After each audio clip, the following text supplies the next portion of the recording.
Humans are the most complex riddles on Earth. Psychology tries to solve this riddle. Philosophy moves alongside it. Religions attempt to restrain it. But the truth is this: the human being cannot fully fit into any mold. Carl Gustav Jung's harshness does not come solely from the ideas he revealed. The real reason lies in where those ideas come from, the shared darkness of humanity. Jung did not merely think, he dug deeper.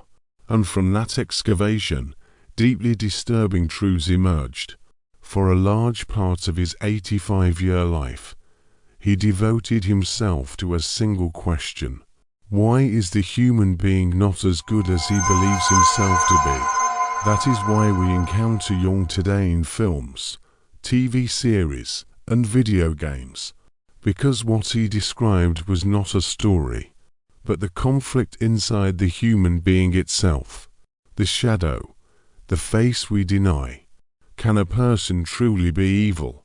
Sometimes we meet people about whom we say without hesitation, there is nothing good in this person. But what about the opposite? Can a person be completely good? According to Jung, no. Because every human being carries darkness within. And Jung gives this side of humanity a single name: the shadow. The shadow is everything we repress. Desires society labels as shameful, unacceptable, or dangerous. Violence, jealousy, lust for power, hunger for pleasure. And most importantly, everything we cannot accept about ourselves. The more a person tries to be good, the deeper this side is pushed down. But the shadow does not disappear. It only becomes more concentrated. Jung has a harsh statement about this. Everyone carries a shadow, and the less it is embodied in the individual's conscious life, the blacker and denser it is. In other words, the more a person refuses to acknowledge their potential for evil, the closer they move toward becoming truly evil. That is why, for Jung, true goodness is not innocence. True goodness is knowing you are capable of evil and choosing not to act on it.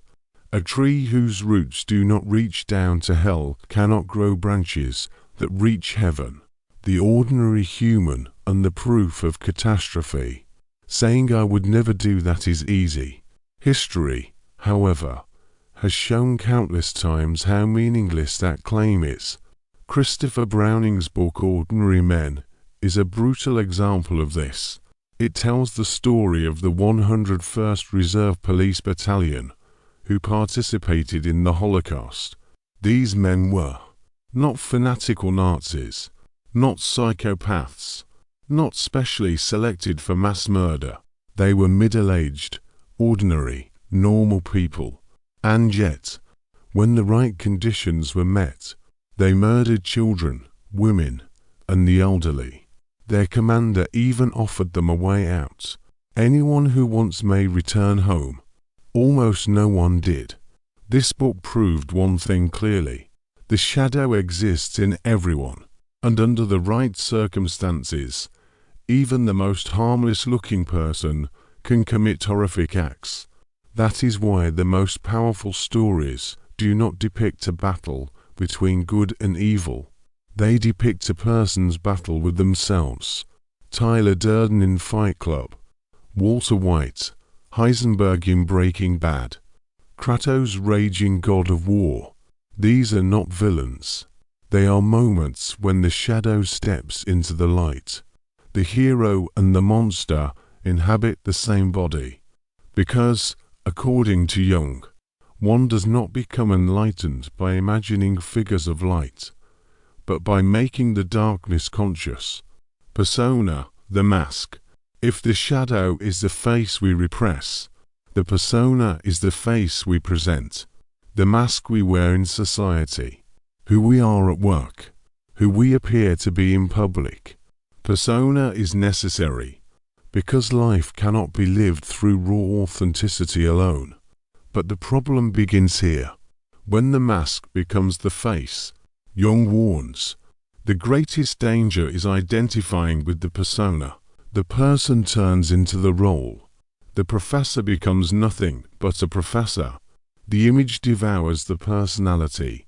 More dangerously still, the persona can be used to deceive, as in the case of Ted Bundy, a charismatic, trustworthy, good mask, hiding a pure predator underneath. Childhood and escape. A question naturally arises. Are there people who wear no mask at all? Yes.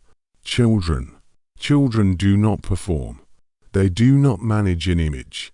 They wear no mask. That is why people long for childhood. But youngish use a warning here as well. Remaining in childhood is not innocence, it is escape. Jung calls this state pueritinous, the eternal child. People who grow physically but not psychologically, who avoid responsibility, who treat life as a game. Peter Pan is the perfect symbol of this, and according to Jung, behind this condition often stands a suffocating mother figure, the devouring mother, loving but never letting go, protective yet making the child dependent. The cost of growing up. For Jung, the solution is clear but painful. Sacrifice.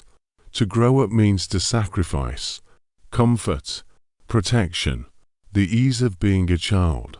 As Jordan Peterson puts it, you must sacrifice something, either your childhood or your potential. Remaining a child also has a cost, and that cost is a wasted life. This is where Jung's darkness truly lies. He does not comfort. He does not reassure. He confronts. Thank you for watching. For more content, don't forget to visit my channel. If you subscribe and like, I'd truly appreciate it. Take care and stay with psychology.